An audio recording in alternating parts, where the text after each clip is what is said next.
चलिए अब आगे इसी के एप्लीकेशन को आगे बढ़ाते हैं कि पहले हम लोग इसमें देखें कि रेडियस न्यूक्लाई का जो कांस्टेंट होती है। यदि यहाँ पे हम लोग इसका दूसरा पॉइंट ले जाए, वो पहला पॉइंट था न्यूक्लियस रेड का, अब इसी का दूसरा पॉइंट लेते हैं तो उस कंडीशन में क्या करते हैं कि रेडियस जो होता है एक तरह का also is the constant. Radius क्या हो गया आपके यहाँ पे, आपका कांस्टेंट हो गया। रेडियस जो होती है इसमें हम लोग इसको कांस्टेंट रूप में माना, तो कांस्टेंट रूप में मानते हैं तो यहाँ पे क्या आता है, there is the also determine the bind in the different way from the in a different way from the energy, from the different in the binding energy, different from the different of binding energy। इसका मतलब ये बताते हैं कि जब हम लोग nucleus radii को एक तरह के कांस्टेंट को में लिखें, है ना, तो कांस्टेंट में होने पे क्या करते हैं, इसका जो बाइंडिंग एनर्जी भी क्या करता है, यहाँ पे दोनों क्या करता है डिफरेंट, ये क्या करता है डिटर्मिनेशन ऑफ करता है किसको, बाइंडिंग एनर्जी करता है रेडियस कांस्टेंट के थ्रू। तो अब क्या करते हैं इसमें अगर पेयरिंग मिरर हो, है ना, दूसरा इसी का अगर हम लोग इसको पेयरिंग के रूप में देखते हैं, pairing of the nucleus pair of proton to protons and neutron to neutrons. ठीक, तो उस कंडीशन में यहाँ पे क्या करते हैं different pair of the isobars where is the, ये क्या करते हैं अगर एक पेयरिंग ग्रुप में मिलते हैं प्रोटॉन और न्यूट्रॉन, तो उस कंडीशन में इसका आइसोबर जो होती है ना, ये कहलाता है आपका आइसोबर्स। आइसोबर आइसोबोर्स होती है जिसमें क्या कहते हैं nucleus number of the interchange, है ना, यहाँ पे इसका जो चेंज होना इसके एंटरिक पार्ट के रूप में चेंज होती है, वो जो उसका वैल्यू बोलती है वो कहलाता है आपका n minus two Z these are, ठीक, इसका इक्वल टू 1। इसमें क्या करते हैं यदि यहाँ पे हमारा इसका पेयरिंग के रूप में पार्ट में मिलती है तो वो क्या करते हैं इसका जो न्यूक्लियस होती है वो एक तरह का क्या करता है, ये मिरर न्यूक्लियर कहलाता है, mirror nuclide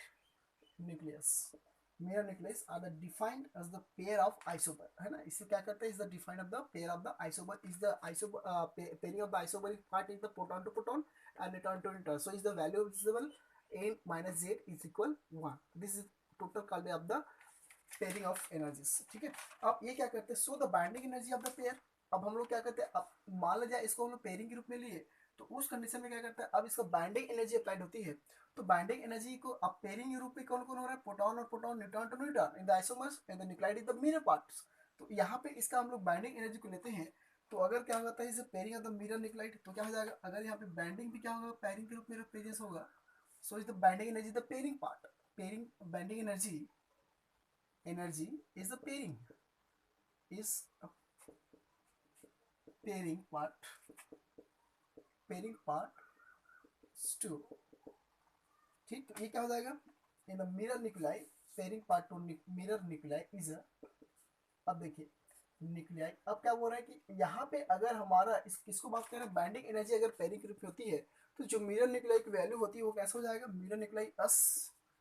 these are x atoms and z is the number of atomic number, and a the mass is the n value neutrons,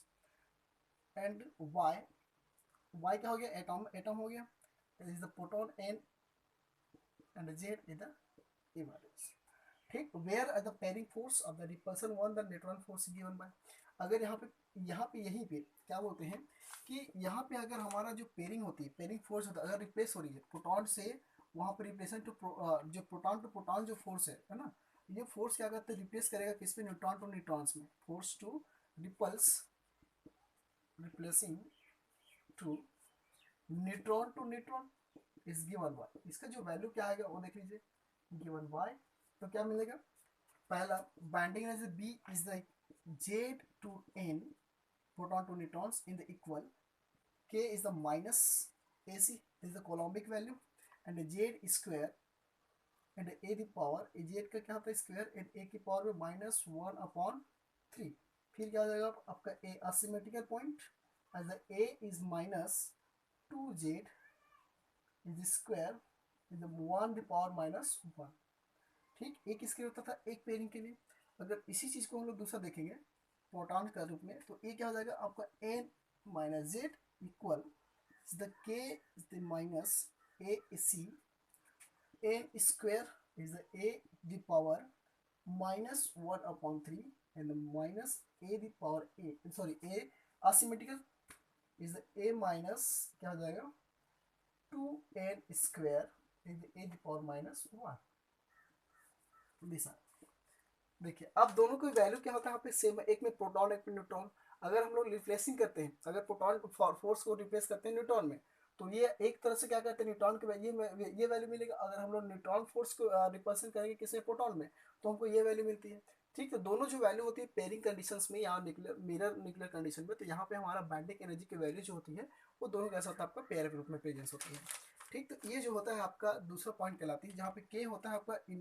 included to terms of N only same of nuclide. मतलब A के value और के value दोनों nucleus पे क्या करता है same होती है दोनों का, दोनों तरीके से आप इसको सॉल्व कर सकते हैं। ठीक, तो ये होता है आपका दूसरा पॉइंट। इसी में आपका तीसरा पॉइंट आता है। ठीक, तो जो थर्ड पॉइंट मिल रहा है वो थर्ड पॉइंट में क्या होता है एक तरह का असिमेट्रिकली एनर्जी टर्म्स को शो करता है। ठीक है, जो तीसरा पॉइंट होती है इस चीज का, जो न्यूक्लियर कांस्टेंट ग्रुप में हम लोग देख रहे हैं, है ना, वो हमारा क्या करता है, जो असिमेट्रिकली पॉइंट है उसको क्या करेगा, इसमें से तीसरा पॉइंट, इसमें क्या करता है the asymmetrically energy, the asymmetrical symmetrically energy terms. ठीक है, अब एक होता है, अब तो हम लोग रेडियस की देख रहे हैं, है ना, कांस्टेंट न्यूक्लियस रेडियस की देख रहे हैं, जिसमें हम लोग एक उस कोलम्बिक एनर्जी के में देखें, जिसमें आता है आपका सिमेट्रिकल पॉइंट में। तो असिमेट्रिकल पॉइंट में क्या करते हैं, अगर यहाँ पे mirror nuclide with the N equal Z minus one है, मतलब पेयरिंग के रूप में है, अगर यहाँ पे ए द इक्वल जो होती है वो आपका एन प्लस जेड के रूप में आप पेयरिंग के रूप में कह सकते हैं, pairing and mirror nuclide and is the mirror nuclide nuclide. तो उसमें क्या होता है आपका था न्यूक्लाइड कंडीशन में विथ ये होती थे एन माइनस जेड इक्वल क्या होता है आपका ये वन, इक्वल होती है आपका ये वन होती है। ठीक, तो फर्स्ट न्यूक्लाइड जो होगा इस कंडीशन में, अगर हम लोग इसको फर्स्ट न्यूक्लाइड की बात किया जाए, न्यूक्लियाइड्स या न्यूक्लियाइड्स के रूप में बात करते हैं, तो उस कंडीशन में जो होता है वो होता है आपका A minus two Z the power square equal क्या जाएगा आपका वन। अगर सेकेंड इसमें न्यूक्लियाइड के रूप में मानेंगे, सेकेंड न्यूक्लियाइड के रूप में न्यूक्लियाइड, तो उस कंडीशन में क्या होता है इसका जो वैल्यू होगा वो होगा आपका A minus two Z the power square upon one, sorry N हो गया यहाँ पे, ये जो आपका ए होगा एन की, मतलब इसका मतलब ये हुआ एक प्रोटॉन एक दूसरा क्या आपका न्यूट्रॉन। तो इस कंडीशन में भी क्या करते हैं पेयरिंग के रूप में यहाँ पे प्रेजेंस होती है प्रोटॉन्स या न्यूट्रॉन्स जो होती न्यूट्रॉन होती है, और यहाँ भी आपके एक तरह का बाइंडिंग एनर्जी मतलब असिमेट्रिकल बाइंडिंग एनर्जी के रूप में क्या कहते हैं यहाँ पे अप्लाई होगा, जो कि क्या करता है उसका रेडियस जो होगा कांस्टेंट रूप में मिलेगा। ठीक, तो उस तरह से क्या हो जाएगा आपको यहाँ पे हैंस द सेकेंड यहाँ पे क्या हो जाएगा, इसलिए hence the del B is equal b z is the n and the minus b n j is equal, इसके इक्वलिटी में या इसको इधर लिख देता हूँ मैं, in equal A C there is the binding coulombic constant value is the A the power minus one upon three is the N zero minus D zero, this is the pairing twice value as is equal A C A the power minus one upon three. ठीक है, यहाँ पे क्या होता है N है इसके equal में क्या होता है वेयर, यहाँ पे क्या होता है आपका जो एन जेड के वैल्यू क्या होता है आपका इक्वल वन होता है, तो इसलिए हम इसको वन लिख देते, ये आ सकते हैं इसके वैल्यू। ठीक है, तो so is the repulsing, so is the replacing AC equal क्या हो जाएगा आपका थ्री अपॉन फाइव। ठीक है, और ब्रैकेट में आपका ये E the square upon R zero value. ठीक है, या इसी को कैसे लिख सकते हैं इसी को वैल्यू को, ये भी आपको कांस्टेंट वैल्यू होती है किसके लिए कोलम्बिक के लिए, तो ये होगा आपका R zero equal three upon इसको इधर ले आइए three upon five E into E the power two square del B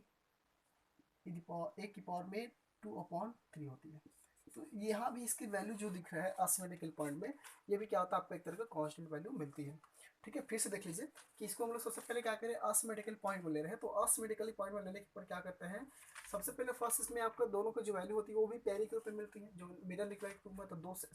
two part of nuclide होती है, एक फर्स्ट न्यूक्लाइड के लिए ये वैल्यू होती है, सेकंड न्यूक्लाइड के लिए आपका ये वैल्यू, मतलब प्रोटॉन और न्यूट्रॉन की वैल्यू, जो कि किसके इक्वल में होता है, आपको 1 के इक्वल में होती है। तो हेंस तो डेल बी मतलब total binding of energy,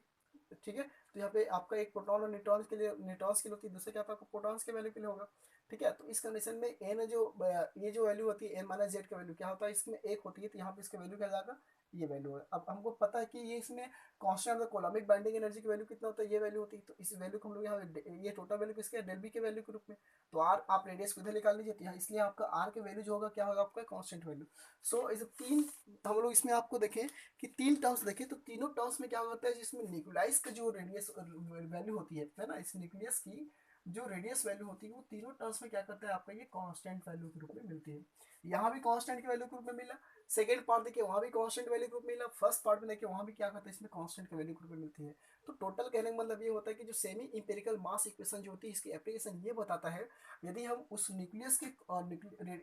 radii की वैल्यू को कांस्टेंट रखें, तो सभी कंडीशन में क्या करता है, जो कंसिडरेबल्स जो पार्ट हुआ, जो कंसिडरेबल हम लोग एक तो सिमेट्रिकल, कोलम्बिक और उसका न्यूक्लियस, ठीक है, ये तीनों चारों तीनों तीनों के रूप में जब देखते हैं, तो वहाँ पे इसका टोटल न्यूक्लियस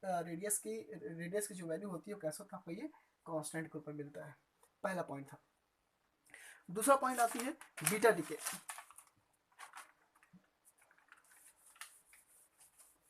दूसरा जो है,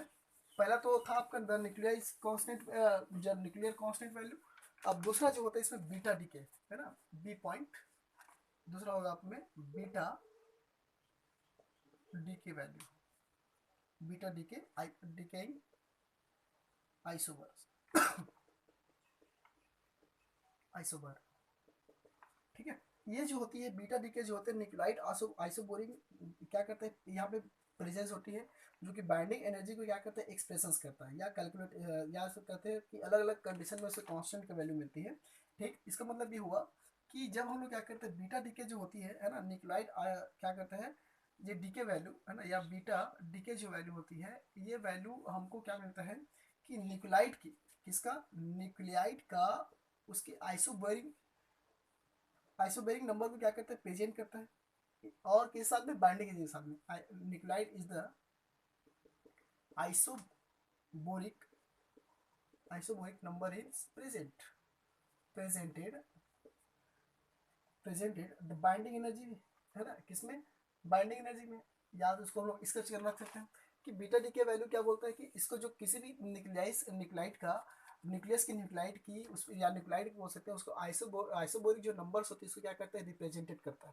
जब इस बाइंडिंग एनर्जी आता है तो उसमें क्या करते हैं, इसमें अलग अलग कंडीशन में क्या करते हैं, कांस्टेंट को भी मिलती है। सो अगर हम लोग इसमें बाइंडिंग एनर्जी के रूप में देखते हैं किसी को, बाइंडिंग एनर्जी में, तो बाइंडिंग एनर्जी में यहाँ पे क्या करते हैं, ये कांस्टेंट वैल्यू को मिलता है, किसमें, कंडीशन अप्लाई होती तब,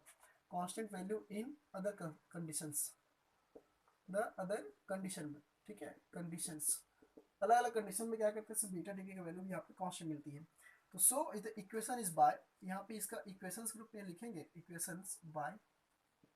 कांस्टेंट वैल्यू, किसका, बीटा, किसके, बाइंडिंग एनर्जी, किसमें, आइसोबेरिक नंबर प्रेजेंट है, किसमें, बीटा डीके वैल्यू में। तो ये हो जाएगा आपका B A is the equal K minus 0.6 Z square is upon A the power 1/3 minus 20 upon a, these are a square minus 4a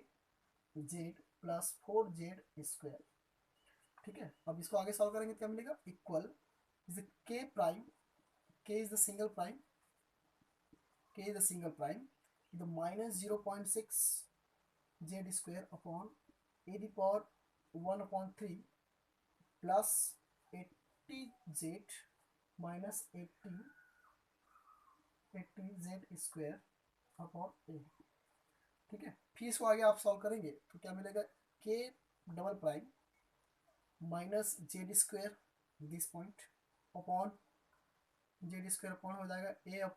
upon A the power की में एक 1/3, ठीक। उसके बाद आपका 0.6 ए दी पावर 2/3 प्लस 80 वैल्यू, ठीक है, ये आपका होता है 80 जेड वैल्यू, ठीक। तो यहाँ पे जो ये जो इक्वेशंस मिलती है बी ए के मतलब जो होता है, यहाँ पे आपको टोटल बीटा डी के इन किसके लिए, बाइंडिंग एनर्जी के लिए, उसकी जो वैल्यू होती है ये हमारे यहाँ पे कांस्टेंट को मिलती है। जहाँ पे क्या होता है, आपका जो के होती है ना, अगर डिवाइडेड कर डेरिवेशन किया जाए इसको, एक तरह से इसको डेरिवेटिव्स के रूप में मिलते हैं, तो हमारा यहाँ पे डी वी ये होता है आपका D V upon D Z, D Z यहाँ पे पूरा हो जाएगा ए इक्वल होता है आपका माइनस 2z एस, ये होता है आपका 2z एस अपॉन ये होगा ए वैल्यू। ठीक है, फिर आपको यहाँ पे लिख सकते हैं कि 0.6 ए दी पावर 2 माइनस जेड, फिर प्लस 80 वैल्यू, फिर प्लस 80 इक्वल 0। ठीक है, तो ये आपका टोटल वैल्यू क्या आता है, आपका कांस्टेंट हो जाती है, इसलिए यहाँ पे क्या मिलता है आपको जेड स्क्वायर, जेड एस के वैल्यू के बराबर में आपका 40 ए अपॉन हो जाएगा 0.6 ए दी पावर 2 अपॉन 3 प्लस 80। ठीक है, ये होता है किसका बीटा डीके का वैल्यू के रूप में। ठीक, फिर से देखिए कि इसमें क्या करते हैं कि इस बीटा डी के वैल्यू के रूप में जब हम लोग मिलते हैं तो वहाँ पे न्यूक्लाइड जो होती है आइसोमेरिक को रिप्रेजेंटेड करता है, और इसमें जब बाइंडिंग एनर्जी की बात होती है तो वहाँ पे अदर कंडीशन के अकॉर्डिंग क्या करते हैं, वहाँ पे हमारा कांस्टेंट इक्वेशंस मिलती है, जो कि इक्वेशंस हमारा इस तरह से मिलती जाती है, जो कि आपको न्यूट्रॉन और प्रोटॉन की वैल्यू की होती है। और यहाँ पे जेड जो दिख रहा है ये आपका जो होती है ये सेपरेशन ऑफ द प्रोटॉन्स को शो करता है, जहाँ पे हमारे इसके वैल्यू के रूप में मिलती है। ठीक, तो ये होता है उसका application of the semi empirical mass equations का टोटली। ओके।